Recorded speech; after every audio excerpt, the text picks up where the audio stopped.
Assalamualaikum warahmatullahi wabarakatuh. Generasi Mandiri, kita berjumpa lagi di pertemuan kelima di mata kuliah metode perancangan pangkat lunak bersama saya Nisa Almeramayanti. Di pertemuan kali ini kita akan membahas pengembangan metodiko struktur kontrol pengulangan. Nah, apa sih struktur kontrol pengulangan itu? Nah, ini tuh digunakan untuk melaksanakan sederetan instruksi yang berulang sesuai dengan persyaratan yang ditetapkan. Jadi nanti kalau kita ada kasus nih membuat suatu program yang kira-kira instruksinya berulang, nah kita bisa memakai struktur kontrol pengulangan. Nah, ada 3 cara penempatan keputusan pengulangan. Yang pertama adalah pada awal pengulangan atau leading decision loop. Lalu ada yang pada akhir, yaitu trailing decision loop, sama ada juga menjumlahkan angka pada suatu waktu atau count loop. Yang pertama, nah leading decision loop atau yang di awal. Nih tadi, yang pertama, kondisi diuji sebelum beberapa instruksi dieksekusi. Nah, perintah decision loop ini adalah struktur do while. Nah, formatnya seperti ini. Jadi ada do while, dia akan, jadi kalau kita lihat nih jika kondisinya yes atau true, maka dia akan menjalankan instruksi-instruksi. Tapi kalau no, dia tidak akan menjalankan instruksi. Nah, kalau misalnya kita lihat di sini, instruksi underscore 1, instruksi underscore 2, sampai instruksi underscore n, lalu n do, seperti itu. Jadi, instruksinya akan berjalan jika kondisinya bernilai yes atau true. Nah, itu adalah leading decision loop. Kita lihat contoh kasusnya.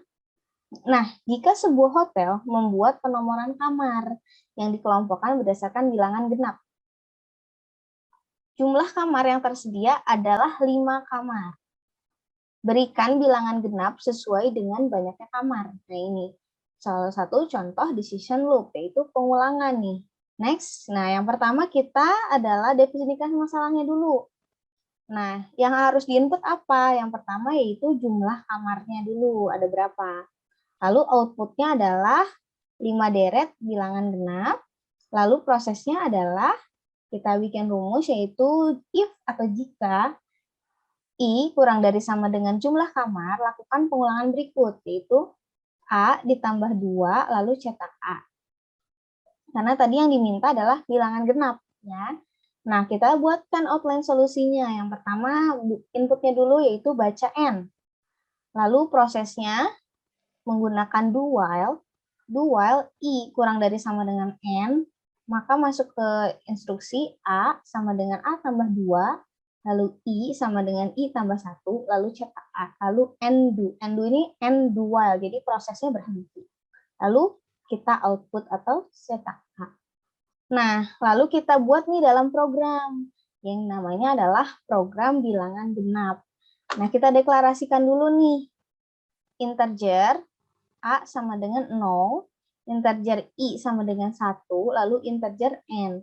Nah, nextnya kita deskripsi nih, baca N, do while I kurang dari sama dengan N, lalu A sama dengan A tambah 2, lalu I sama dengan I tambah 1, cetak A, lalu N do, lalu N semua program. Nah, kita masuk ke desk checking-nya nih. Kita cek apakah program yang tadi kita buat, apakah sudah benar rumusnya atau belum. Nah, contohnya kita masukkan datanya yaitu N. N-nya adalah 5. Hasil yang diharapkannya yaitu 2, 4, 6, 8, 10. Apakah benar nanti munculnya angka seperti ini? Nah, ini adalah tabel desk checking untuk mengecek apakah program yang kita buat itu apakah sudah benar rumus-rumus yang tadi. Caranya gimana? Tadi kan N-nya 5 nih, kita taruh di sini 5. Lalu I-nya coba kita 1 sampai seterusnya gitu ya, kita coba nih. I-nya 1, N-nya 5. I kurang dari N, apakah 1 kurang dari 5? Ya, berarti yes. Nah, jika ya, maka kita jalankan instruksi ke sampingnya nih. A sama dengan A tambah 2. A-nya masih 0 ya. Berarti 0 sama dengan 0 tambah 2. Berarti tulis angka 2 di sini. Lalu, I sama dengan I tambah 1. I-nya tadi berapa? I-nya udah ada 1. Berarti 1 tambah 1, 2. Lalu dia akan cetak A. A-nya berapa? A ini. 2. Next, benar ya? Angka genap nih yang keluar. Next, kita masuk lagi ke program yang I-nya sama dengan 2 nih. I kurang dari sama dengan N, berarti 2 kurang dari sama dengan N, N-nya 5, ya. Maka kita jalankan program ke samping, yaitu A sama dengan A tambah 2. A-nya tadi udah bernilai 2. 2 tambah 2, 4. Makanya disimpan di sini 4. Next-nya, I sama dengan I tambah 1.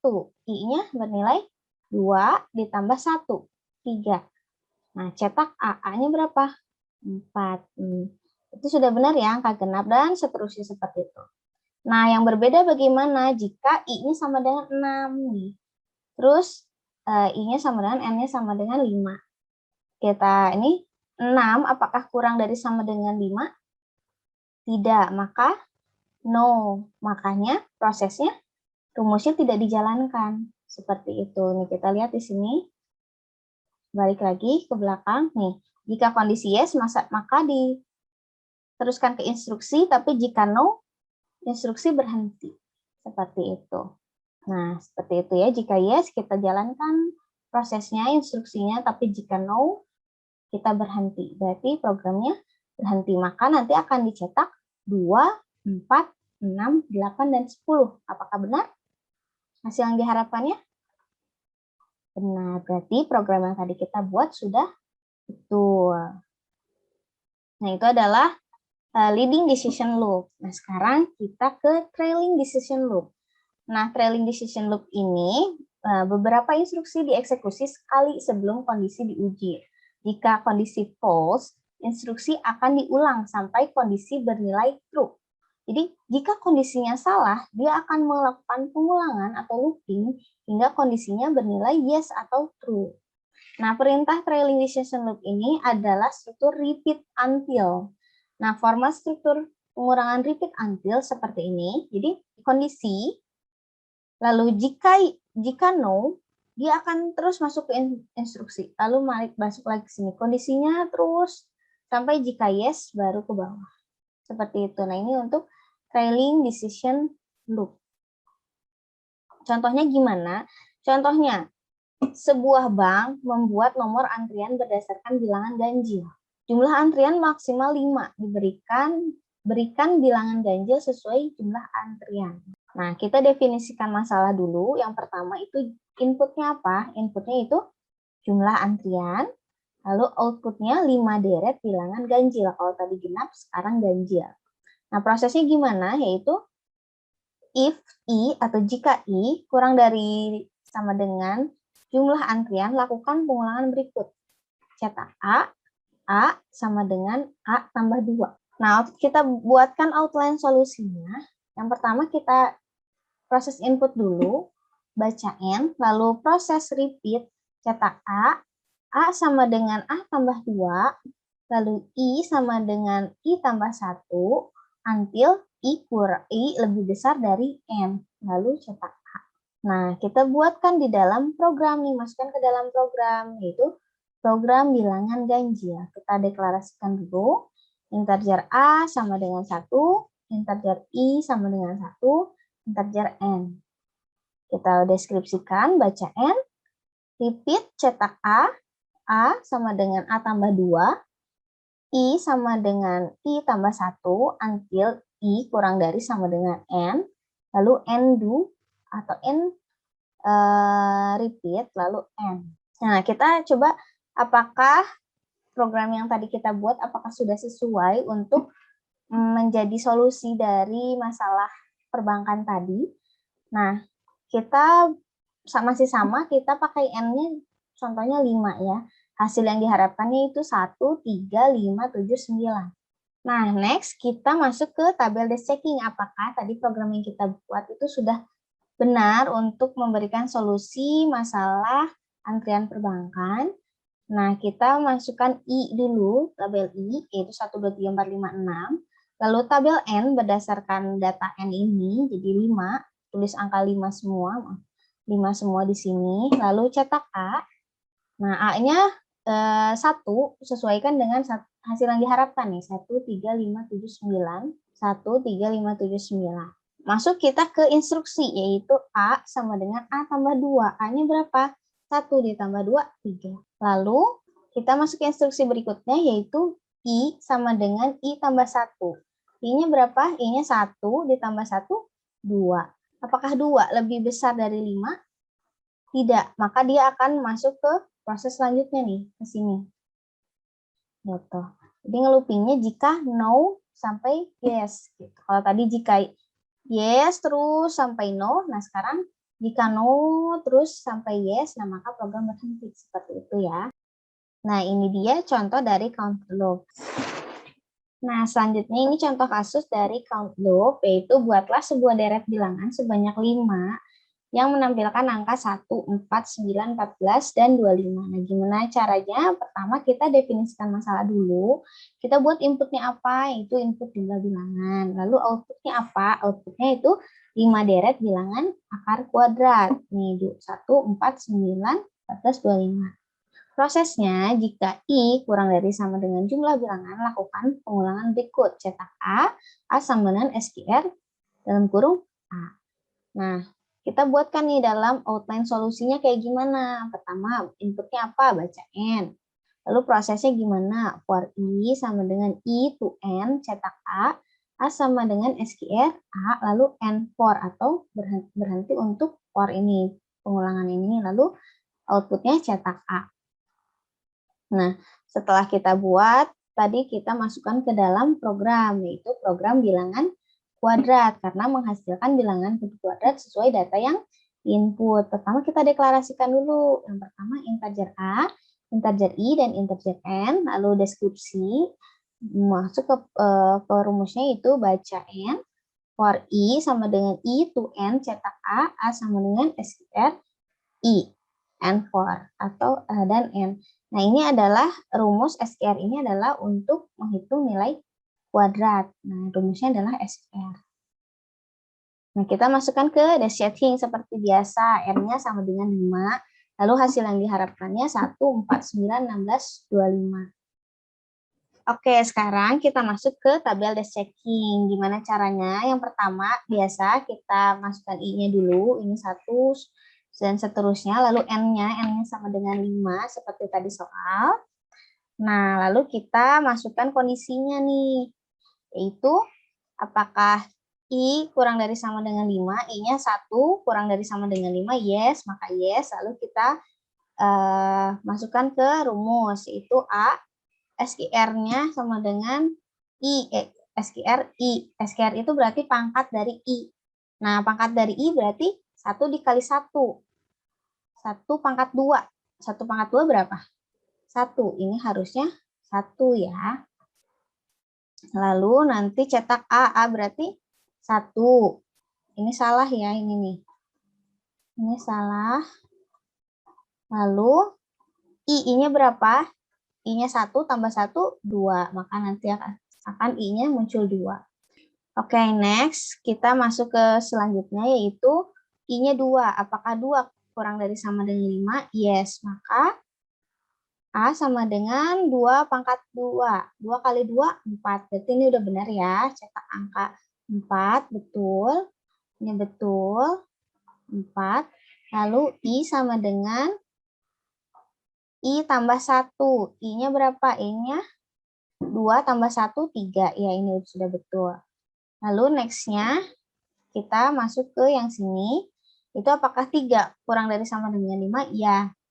Maka 3 pangkat 2, 3 kali 3, 9. Ini salah ya. Berarti cetak A. A-nya berapa? A-nya 9. Berarti di sini 9. Seperti itu. Berarti ini adalah I tambah 1. I-nya 3. 3 tambah 1, 4. Ini sudah betul. Lalu masuk ke bawah lagi. Yaitu I kurang dari sama dengan N. 4. Apakah kurang dari sama dengan 5? Ya. Lalu akar kuadrat dari 4, 16. Bukan 8 ya, 4 kali 4, 16. Berarti ini dicetaknya angka 16. Nah, I-nya itu 4 tambah 1, 5, betul. Lalu ini, 5 kurang dari sama dengan 5, yes. Lalu 5 kali 5, 25 ya ini. Bukan, nah, ini berarti 2, 5.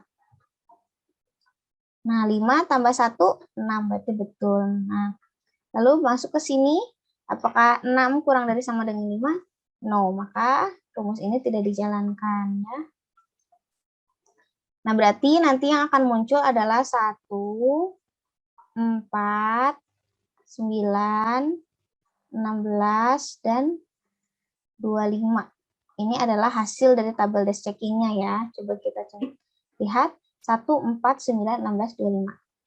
Nah, 1, 4, 9, 16, 25. Berarti betul ya. Berarti program yang kita jalankan sudah betul. Oke, next ada nested repetition. Nah, apa sih ini? Itu jika dalam pengulangan terdapat statement pengulangan lain. Nah, misalnya format nested while, kondisi K1 bernilai true, lalu while kondisi K2 bernilai true, lalu ada statement-statement di bawahnya, lalu end do, lalu ada statement lagi, lalu end while lagi. Nah, contohnya kayak gimana dari nested repetition? Nah, contohnya kayak gini. Buatlah pseudocode untuk menampilkan output berikut. Itu 111, 222, 333. Nah, jawabannya seperti biasa kita definisikan dulu masalahnya apa. Yang pertama, berapa jumlah baris dan jumlah kolom. Lalu, menampilkan angka sesuai baris dan kolom. Lalu kita proses menggunakan rumus, yaitu rumusnya do while B kurang dari sama dengan 3, do while B itu baris, berarti baris kurang dari sama dengan 3, lalu dual K kolom sama dengan kurang dari sama dengan 3. Kenapa? Karena di sini ada barisnya 3, kolomnya ada 3 ke bawah. Baris itu yang ke samping, kolom itu yang ke bawah ya. Lalu cetak K atau kolom, nah sama dengan K sama dengan K tambah 1, lalu end dual yang K di sini, lalu cetak cetak B sama dengan B tambah 1 atau baris, lalu end dual yang baris, seperti itu. Nah, outline solusinya seperti ini. Inputnya adalah baca B sama K atau baris dan kolom. Lalu prosesnya adalah rumus yang tadi, lalu cetak K. Oke, itu dia tadi materi kita hari ini. Seperti biasa ada tugas. Seperti biasa buatlah pseudocode, flowchart, dan program untuk membuat tampilan berikut ini. Lalu catatan tugasnya, biasa kertasnya di folio bergaris menggunakan ballpoint. Tugas dikumpulkan pada saat pertemuan 6. Bagi mahasiswa yang tidak mengumpulkan tugas, maka tidak mendapatkan nilai tugas 4. Nah, tidak ada sistem susulan dari tugas ini. Sekian untuk materi pertemuan kelima ini. Mohon maaf bila ada kesalahan. Wassalamualaikum warahmatullahi wabarakatuh.